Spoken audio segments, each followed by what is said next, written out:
Good afternoon, everyone. Good afternoon. Welcome to community prayer this day. Welcome to those of you who are out there virtually.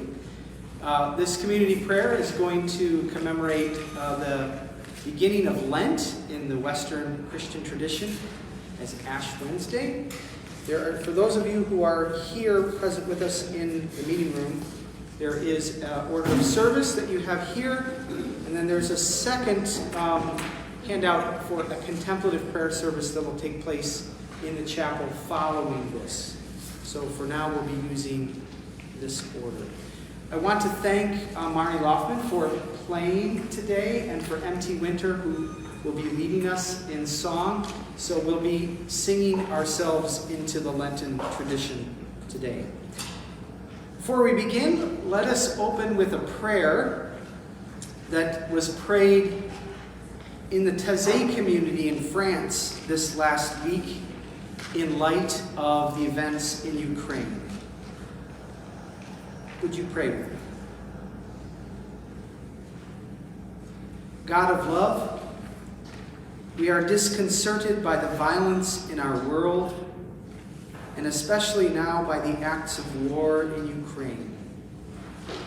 Enable us to stand in solidarity with those who suffer and who live today in fear and anxiety.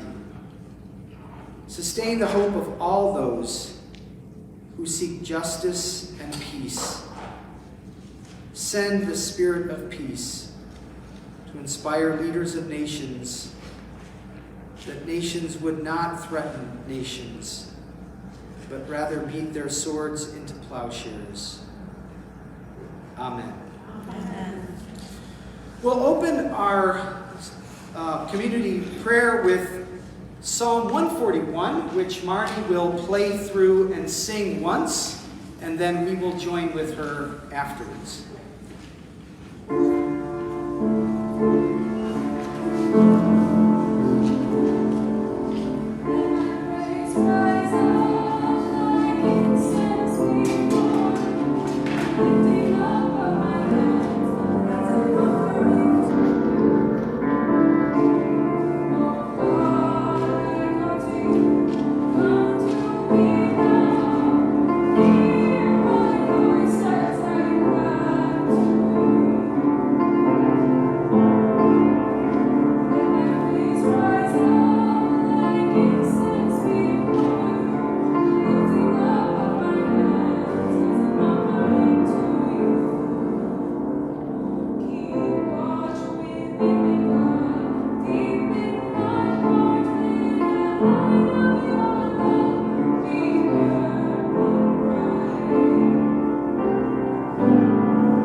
Isaiah 58, verse 1 to 12.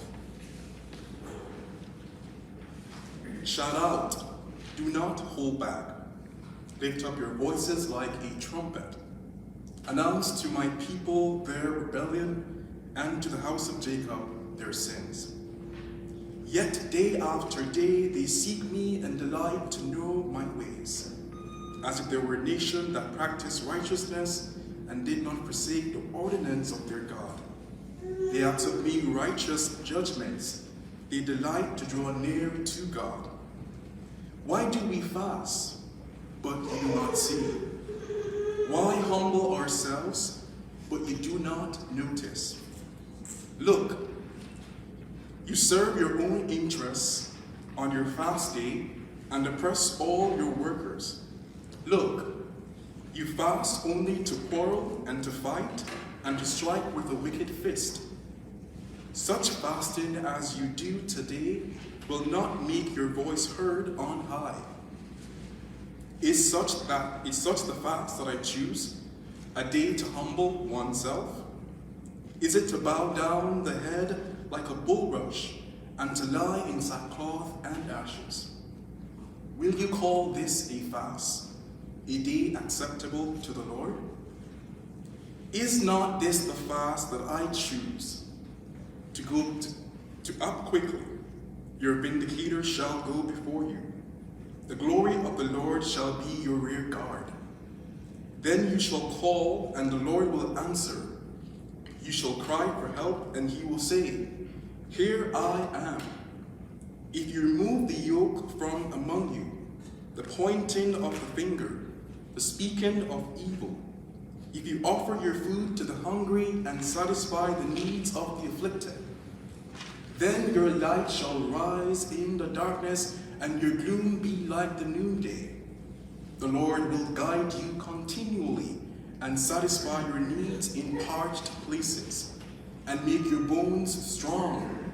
And you shall be like a watered garden, like a spring of water, whose waters never fail. Your ancient ruins shall be rebuilt. You shall rise up the foundations of many generations. You shall be called the repairer of the breach, the restorer of the streets to live in. Thanks be to God.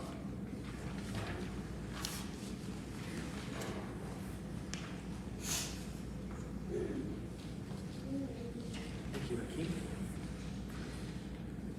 So today is, at least in the Western liturgical calendar, the day we begin Lent. That 40-day period of preparation before Easter. And it is a season that is traditionally marked by solemnness and inward reflection, and often a period of fasting. Now, historically, in the Catholic and Orthodox traditions, members would fast, not from all foods, but usually from meat or dairy products throughout the 40 days. And while that still does happen, it's not as prominent as it used to be. But nevertheless, if you notice throughout the next 40 days, you will find McDonald's ads on the television promoting 2-for-1 Filet-O-Fish deals.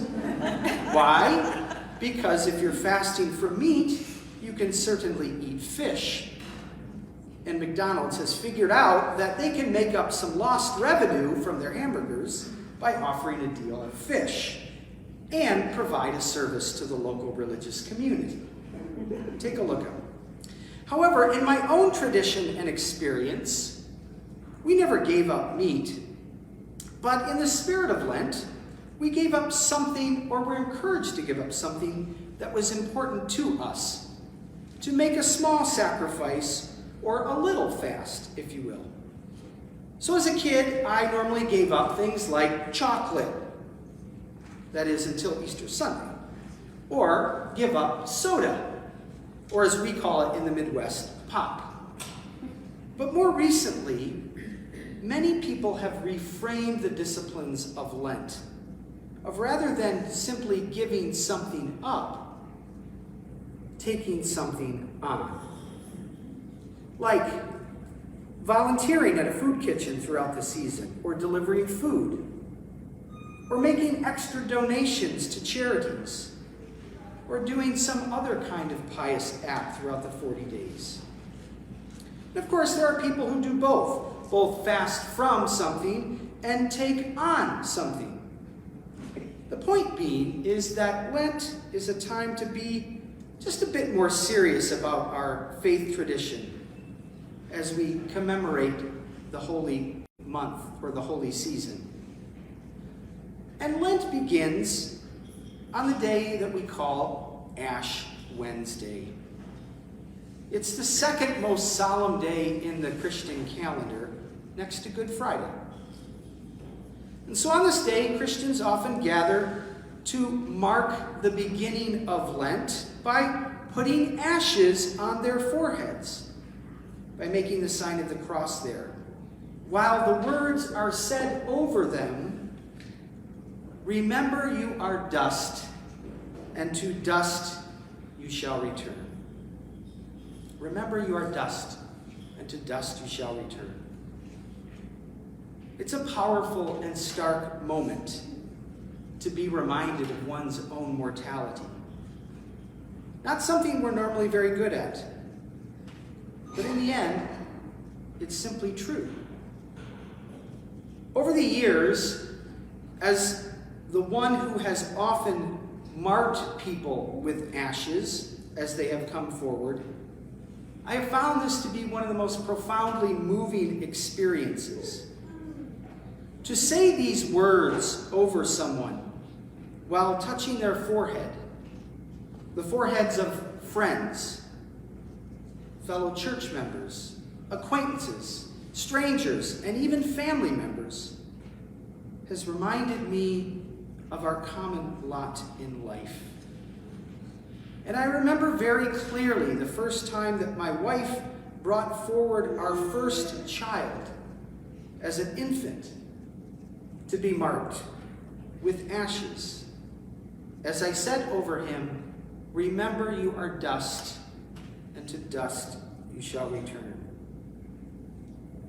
It's a challenging moment, there's no question about it, for me, as his father, a moment that could sting, but it speaks truth, the reality of our common existence before God, who is the only one who truly grants life in the first place. Such a moment reminds us that we need God. But marking oneself with ashes is not just a Christian tradition.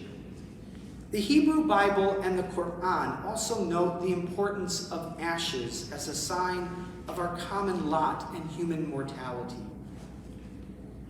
At the very beginning of the Hebrew Bible in Genesis 3:19, we read, "By the sweat of your brow you will eat your food until you return to the ground, since from it you were taken. For dust you are, and to dust you will return." Abraham himself in Genesis 18 says, "Let me take it upon myself to speak to the Lord, I who am but dust and ashes." Job, in his misery and suffering, sits in ash heaps. Ashes as a sign of our mortality is referenced by God in the Quran, in Surah Ibrahim, where he says, those who have disbelieved their Lord, their actions will be like ashes swept away by a severe wind on a stormy day. In other places, the Quran mentions dust that is scattered by wind and time. If anything, the sign of ashes reminds us not only of our human mortality, but our common lot together in this world, our environment, of which we are only visitors and stewards, and of which we have not done a very good job. Perhaps then, we might mark this day not as individual believers of different faith traditions or different denominations, but just as common creatures on this blue marble. Perhaps these ashes might be for us this Lent not just a sign of our own mortality or to mark the season, but maybe it will encourage us as creatures of the Creator that we might undertake something together for the common good of God's creation. That we might, in these next 40 days, take on the challenge of being better stewards of our environment. Perhaps these ashes might be, in the words of Lisa Dahill, who was with us only a few weeks ago on campus, quote, our common devotion to this beleaguered and beautiful place, the only place we have where we are truly human together. That is our common lot. We are truly human together, and we are truly mortal together. May this inspire us to be and to act together as we move into Lent. As we finish the service today, there are ashes in a bowl up front. For those who are so moved, you may come forward and dip your thumb or forefinger in the bowl and mark yourself either a dot or a cross, however you wish or however you feel moved, as a sign of our common lot in this world. Amen.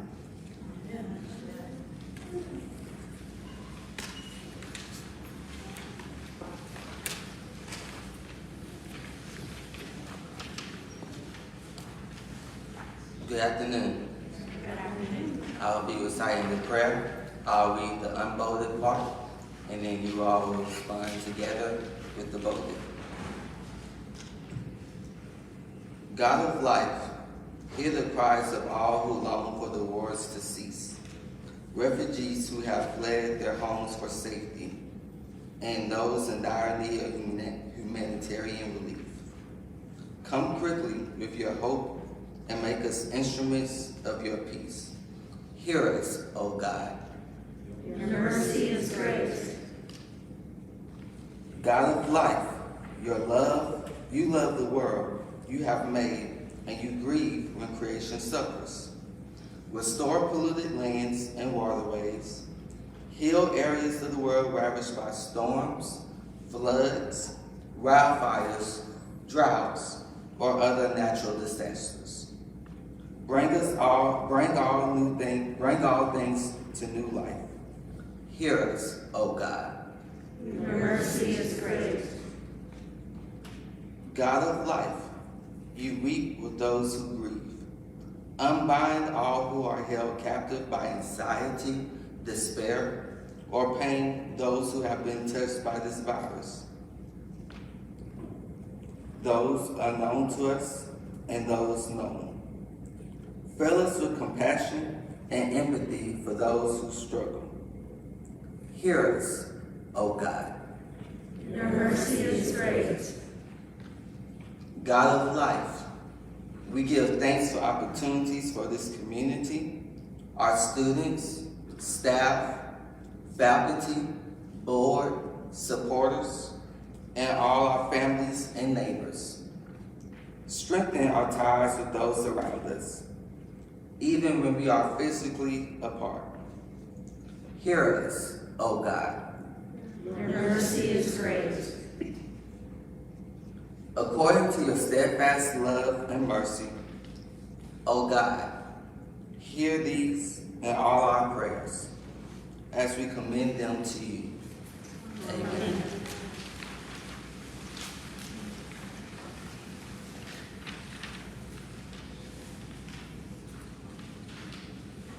Hello everyone.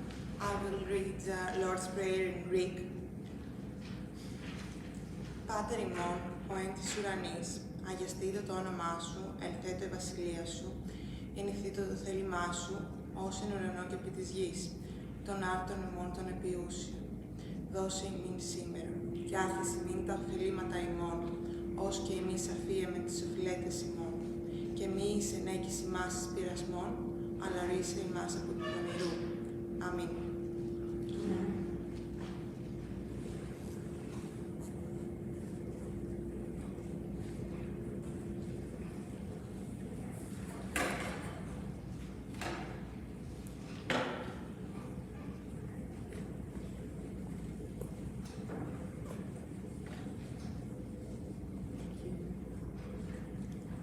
I'd like to add just yet another dimension to this beautiful prayer in our gathering.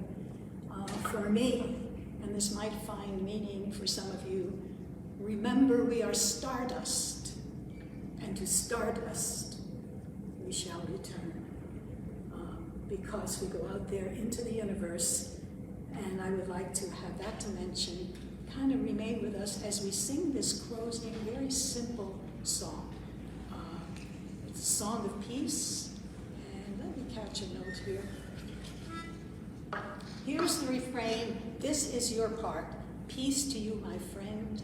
Go in love. Peace to you, my friend. Go in love. Everyone? Peace to you, my friend. Go in love. Good. Again. Peace to you, my friend. Go in love. Wonderful. All different voices from different backgrounds, different cultures, different countries, different perspectives. Peace to you, my friend, go in love. But hey, let's make it a little more interesting. I would like to have it with a kind of back and forth, okay? So side one, side two. I'll bring you in, you start, and you come in and we overlap. Peace to you, my friend, go in peace to you.